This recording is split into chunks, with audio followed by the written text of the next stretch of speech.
years and years and years ago, there was a farmer halfway up the valley here, where I'm from, in Llandeilo.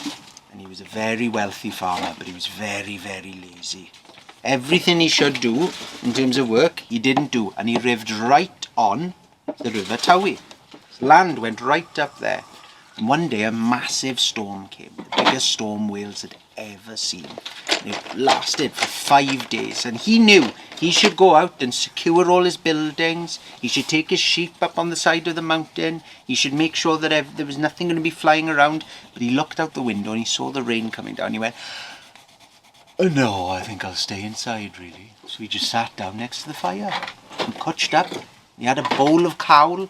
He had a cup of tea and he stayed inside. For 5 days, he kept going up to the window and looking out and seeing the hail come down and went, "No, I think I'll leave it."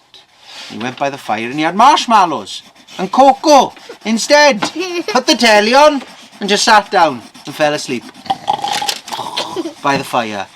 Well, after the storm went then, he went, "Okay, I better go out and see my farm." He goes outside and there's devastation everywhere. Everything's wrecked. There's rubbish and trees had fallen down. All of his farm buildings had collapsed. And there was so much rubbish. What do you think he would say if he saw so much rubbish? He'd go, "Oh no, this is terrible." He'd go, "Right, I better get to work." But that's not what the farmer did. He went, "Oh, this is going to take ages. I'll start it later." So he went down and walked next to the river instead. And he was skipping stones on the river, on the Towie, just bored, going, "Ugh, I've got all that work to do." And as if his wish was answered, he looked to his side and he saw a horse. A wild horse. The most beautiful horse anyone had ever seen. And it was huge as well. Twice as tall as any horse. And its muscles were shining and it was glistening white. And it was just drinking the water as he was skipping stones on it. So he turned to the horse and he was like, "Oh, with a horse like that, I could get all of the work done on my farm like that. It's so big and strong. And when I take all of my sheep down to sell in Carmarthen market, on the back of this horse, pulling my cart, every other farmer in all of Wales will be jealous of me because it's the most beautiful horse ever. I'll see if I can catch it." So he walked up to the horse and much to his surprise, the horse was friendly. Turned around and it bowed to him, licked his hand and went back drinking. He thought, "Oh, not only is it the most beautiful horse ever, but it's the most friendly horse ever. I tell you what, I'm quite far away from my house now. I'll get on his back and see how fast he is. If he's fast, instead of working him, maybe I'll race him. Then I'll be a racehorse owner and then I'll be rich because I'll win all the time. I hope he's fast." So he jumped on the horse's back and this horse was huge, so he struggled to get up, but it helped him. He went down on its knees and it let him, ushered him on like that with his neck, and the farmer was like, "This is brilliant." He climbed on the horse's back. The horse started clip-clopping, just a little bit, and then he started going into a canter, and before long he was running full pelt, and it was the fastest horse in the world. So fast he was moving, the countryside around the farmer blurred and he couldn't even see it. You know when you go fast in the car and you look at the road and it's just grey like that? That's what everything was like. The farmer started to get scared. He was like, "This is too fast. This is so fast. Before long I'll be so far away from my farmhouse I won't know where I am." And he looks down at the floor and he notices he's not on the floor anymore. He's not on the earth. He's up in the air. He's flying. He looks down, he sees clouds and he's like, "Oh no, I have no idea where I am." And the clouds part like that through the rainstorm and he looks down, he sees a new river, a new countryside, a new little houses and a mountain that he's never seen before. He'd never been away from Carmarthenshire in his life and he's like, "Oh, I think maybe I'm in Japan. I've read about that in books. Or maybe I'm in India. Or maybe I'm in New Zealand and that hasn't even been discovered yet by us. I don't know where I am. I'm so scared." So he shouts out, "Stop!" like that. And this magical horse, who was so kind to do everything for the farmer, went, "Okay." And he disappeared. Well, when a magical horse disappears when he's up in the air and you've got a farmer on your back, what do you think happened to the farmer? He fell down. He was tumbling and tumbling and tumbling and screaming, "Ah!" all the way down until splash, he lands in the new river. swims over to the riverbank and he is soaking chups all the way through him, dripping he was, and he started wandering through the countryside.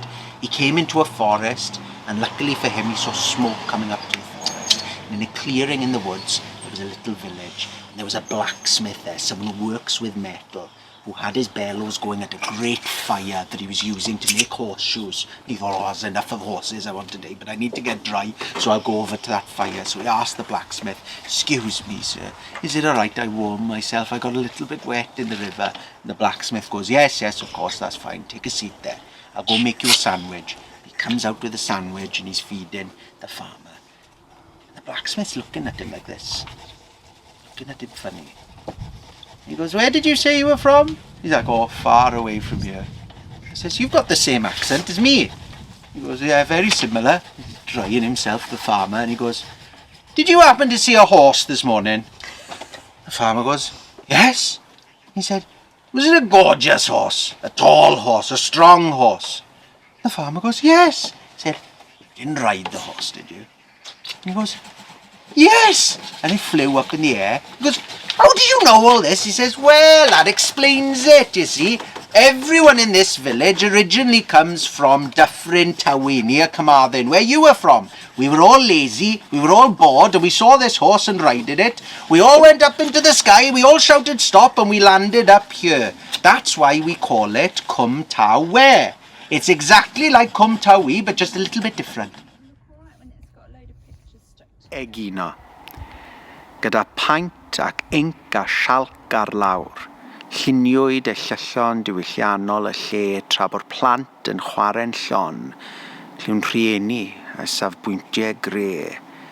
Cil yw'r hewlydd, union y tai, sgwariau bach o wair, corlannau llai. Yn dilyn y blueprint, nhw sy ar bai ar anghofus hunanol tai werin rhai. A dyma ni, yn croniclo'r cyfan, yn holi ac ateb pob un cwestiwn a chwestiwn, a dyna yw'r nod o fewn cysyniad ei hun. Gwelliant, gwir gwelliant, nid mond breuddwydion diri, ffindio ateb i'r cwestiynau a roi nhw nôl i chi. Pethau cadarn, pethau gwerthfawr, pethau wneud a mwynhau, pethau anturus, pethau dechau, a pethau wnaeth parhau. Pan ddath y syrcas, unwn ymherigol meddal y mudur momentum sydd ein gwthio nawr, heb ofn, mond ysu wneud y peth a sdim ots os newn cwmpo i lawr. Fe ddethon i'n adloni ar ein ystad, a deithom i ddysgu i fod yn ddyfal. Parhad sydd angen pan gwneud y fath peth. Keep going, you've got it now, man. Ond ymysg yr addysg a'r treino i gyd, oedd hwnna'n good, really fun. Wedi'r trefnu o daflu a'r siglo i gyd, y naid, y rolio a'r rhed, fe droiodd yr holl beth i jamboree, llai o wers, a fwy fel parade. You ever juggled? Let's have a go then. A dyna oedd motto y dydd. Gwell na beicio neu adeiladu den bach twt, fe ddisgom siwt i fod yn rhydd.